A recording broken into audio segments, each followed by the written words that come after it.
Okay, our next topic to talk about is source scaling relations. So the idea here is we want to think about what's the relationship between the size of an earthquake and kind of the geometric extent of the earthquake. So we just saw from the seismic moment scale that the seismic moment was a function of the rupture area. So we understand that kind of large magnitude earthquakes are going to be associated with larger rupture areas. There's also that slip term in there though, so things are a little more complicated than just rupture area. And that metric required us to know kind of a specific rupture area and a specific amount of slip to get to a magnitude. But we also kind of do this empirically and try to relate those variables to each other from observed earthquakes. And so the idea is if we could kind of look at a bunch of past earthquakes and see how big their spatial extent was and see what their magnitude was, we could build some relationships. Those are the source scaling relations. And they're important because oftentimes we can identify fault geometries and we may not have observed the biggest earthquake that fault could produce.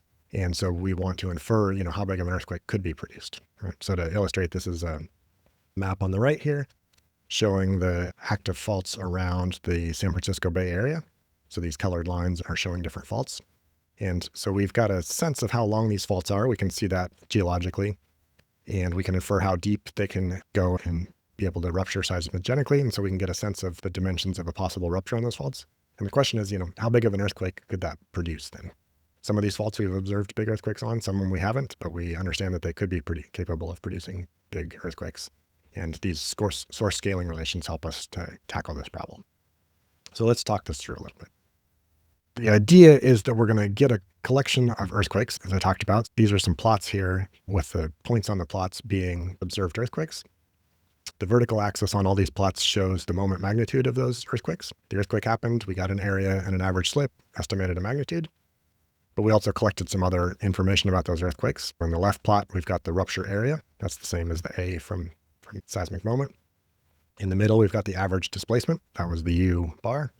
And on the right, we've got the surface rupture length, so just how long was the earthquake.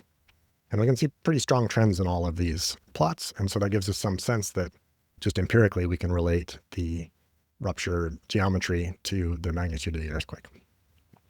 This data is coming from kind of a landmark paper by Wells and Coppersmith in 1994, so it's old. There are newer models of this type that exist with much bigger data sets, given the decades that have passed. But the models just get a little bit more complicated and they don't differ too much from what this model is. And so this is a great model for us to understand the mechanics of what's going on. In practice, you could always substitute in a little more refined, more modern model if you were building a detailed hazard analysis. But this is a great data set for us to get the general idea of what's going on without getting too bogged down in kind of extra terms. We'll talk in a few minutes about kind of what the extra terms might look like. Okay, so this is kind of the general data that we see from these analyses. And you can see there's some regression lines put in here. So in each of these cases, we've got some sort of an X variable. And you can actually see the regression equations plotted out here on the plots. Let's actually take this left case over here. So this one is saying, based on this regression analysis of 148 earthquakes, let's look at this figure in a little more detail. There's three different kinds of symbols on the figure. That's the strike slip and the reverse and the normal earthquakes. There's 148 total earthquakes, and they got this regression equation that says that the moment magnitude, you can estimate it as 4.07 times plus 0.98 multiplied by the log of the rupture area. And so that's what they got just empirically. And this is, a little bit aligned with the concept from the previous video. We had a rupture area that turned into seismic moment, and then the moment magnitude was related to the log of the seismic moment. So the functional form still kind of holds up a little bit here, but we're just trying to do this empirically. We're not trying to use those theoretical equations from earlier. The model that Wells and Coppersmith put together did a whole bunch of these regressions for different cases. We've got three different predictor variables. In this case, we're using all the earthquakes in their catalog, but you could also do this specifically for just the strike slip earthquakes or just the reverse earthquakes and so on. And so they came up with this table here of these simple functional relationships. Let's talk through this table a little bit. This is a really valuable table. We'll use this one for some calculations, and there's similar types of models from others that are a little bit newer as well. There's some text on that on the left. So the idea would be if I know a potential rupture area from one of my faults, and I want to make a prediction of how big the earthquake magnitude could be, I could come into this table and look things up. So let's say I wanted a new rupture area and I wanted moment magnitude. I could come down to the version of the equations that's down here towards the bottom. So that's moment magnitude as a function of rupture area. And if I wanted it for all of the earthquakes, I could take the fourth row here and get my coefficients out of this row here. So this says, the second column here is what type of slip did we have. So I'll just take the all for illustration. We have 148 events. And then we need the two coefficients for the equation in the left column, the A coefficient and the B coefficient. And this says that the A coefficient is 4.07 and the B coefficient is 0.98. Right? And that's exactly what we were looking at on the previous slide, the 4.07 plus 0.98 log rupture area.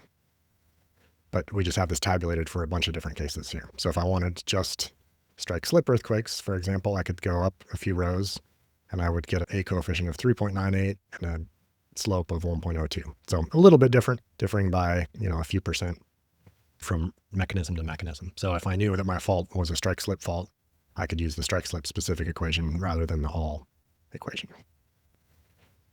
Okay, so a few other things to talk through here. There is variability, right? We saw some variability here. So just to illustrate, if I knew that I had a 100 square kilometer rupture, I could use my equation to estimate a kind of a mean value of my magnitude, and that's with the A and the B coefficients.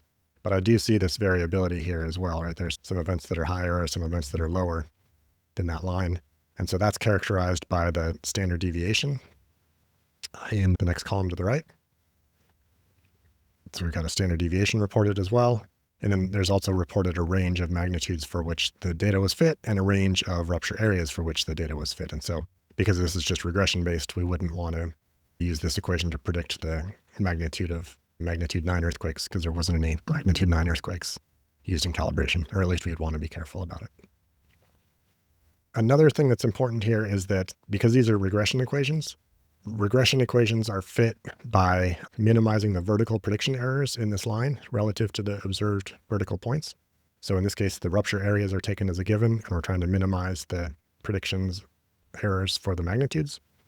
If we flipped this data and tried to predict rupture area as a function of magnitude, we wouldn't get exactly the same equation, just inverted, because our objective would be trying to minimize, in this case, the horizontal errors in the data rather than the vertical. And so this table down here is going to have our equations presented two different ways. Right? So that we just talked about trying to predict magnitude as a function of rupture area.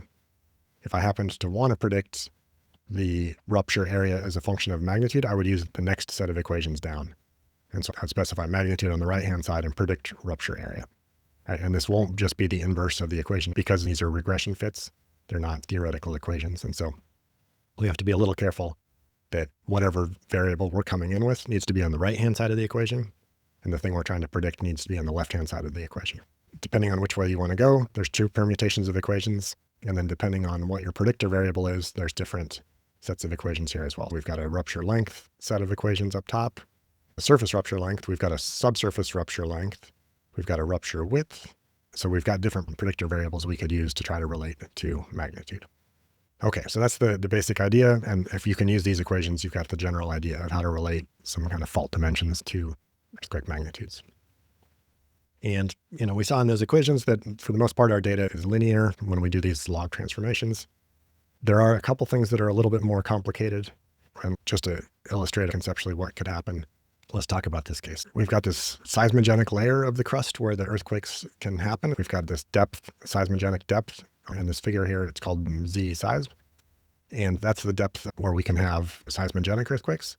As earthquakes get bigger, we are kind of limited in rupture width. The length of the ruptures can still get long, but the width's already capped. Even in a dipping earthquake, there's a fixed amount of width that can be ruptured, illustrated by this diagram here. If the earthquake was to rupture down to the bottom, that wouldn't actually be seismogenic. It wouldn't release waves and energy. In this plot on the bottom right, so this is a study by Peter Stafford looking at catalogs of past earthquakes. These are strike slip earthquakes. You see that the magnitude of the earthquake gets bigger from 5 to say 6.5 or 7. The width of the earthquake is getting bigger as well. Right? So the earthquakes are getting wider and wider. And then by about magnitude 7, we're up to widths of about 15 kilometers, which is a typical seismogenic depth. And magnitude 7.5 and 8 earthquakes all tend to have about a 15 kilometer width because they've maximized the seismogenic layer. And there's individual points that are higher or lower, But there is kind of this general saturation at this typical seismogenic depth of about 15 kilometers. And because strike slip faults tend to be pretty vertical, the 15-kilometer width is corresponding to this 15-kilometer seismogenic depth. And so that suggests that if I'm trying to predict, relationships between width and magnitude, that I'm going to have this kind of break-in behavior at magnitude 7 or so. And that, because the width is part of the rupture area, there's also potentially a change in the scaling between rupture area and magnitude. And so here's a plot of magnitudes on the horizontal axis if we're trying to predict rupture area. And the circles here are observed. I could fit a linear model through all of this data, and that's this kind of red line. Or I could fit a bilinear model where there's a break at this magnitude 7, where we think there's a potential change in scaling based on that previous slide. And so the bilinear model's got a little steeper slope on the left and then a little flatter on the right, whereas the magnitude goes up, maybe the rupture area is not going up quite as fast because of this width saturation. Those lines look pretty similar to each other, in particular compared to the scatter of the data. So it's a little hard to determine which of those models is right or wrong. But if we get out to, say, a magnitude 8 plus earthquake, these two equations do give us values that differ by, say, 20% or so. And a 20% difference in rupture area can be substantial in certain types of calculations. And so this is kind of an important issue. For basic calculations, we'll tend to just work with a linear model and not worry about it. But this is the type of thing that's a little more subtle issue. And if you get into a high consequence hazard analysis, debates about these rupture area scalings can sometimes become important. So that's just a conceptual idea, but the Wells and Coppersmith equations themselves give us a pretty good understanding of how these scaling relationships work. All right. So that's the basic idea with scaling relationships.